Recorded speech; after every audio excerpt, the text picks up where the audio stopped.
Portrait of Desire, written by Zachary Steele, narrated by AI. Chapter 1. The late afternoon sun dipped low on the horizon, casting a golden hue over the winding country road as Noah Spencer navigated his car through a canopy of ancient oaks. Leaves, painted in shades of amber and crimson, fluttered down like confetti, celebrating the arrival of autumn.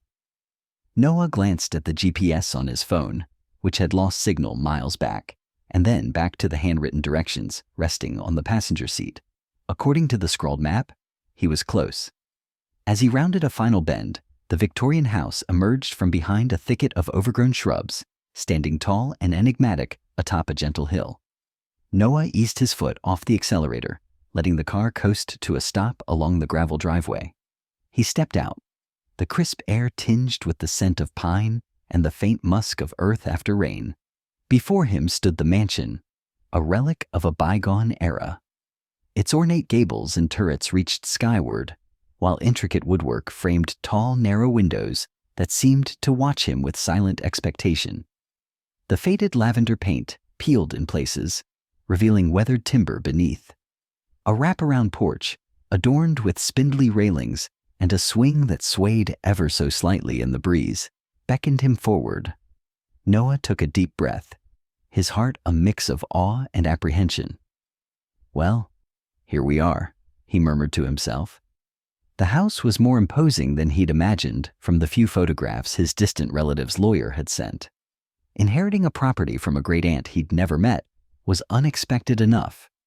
Discovering it was a Victorian mansion in the middle of nowhere added another layer of surrealism. He grabbed his satchel from the car, its worn leather comforting beneath his fingers. As he approached the front steps, each footfall crunched on the gravel, echoing in the stillness. The porch boards creaked under his weight, a chorus of groans that hinted at years of solitude. Fumbling with an old brass key, he hesitated for a moment before inserting it into the lock. The key turned with a reluctant click, and the heavy oak door swung open with a prolonged sigh, as if exhaling after holding its breath for decades. Inside, the foyer was draped in shadows, the only light seeping in from the stained glass windows above the door, casting fragmented colors across the parquet floor. Dust motes danced in the air, stirred by his entrance. Noah stepped inside, the air cool and tinged with the scent of aged wood and something indescribably nostalgic. He ran his hand along the curved banister of the grand staircase that spiraled to the upper floors. The craftsmanship was exquisite, each spindle carved with delicate patterns of ivy and roses. To his left, a doorway led to what appeared to be a sitting room, while to his right, double doors hinted at a dining hall.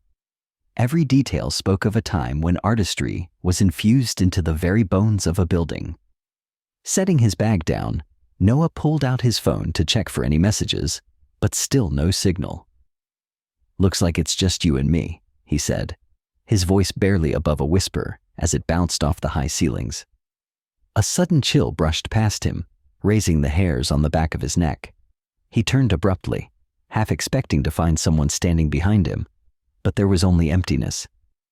"Get a grip," he chastised himself, chalking it up to nerves and the draftiness of an old house.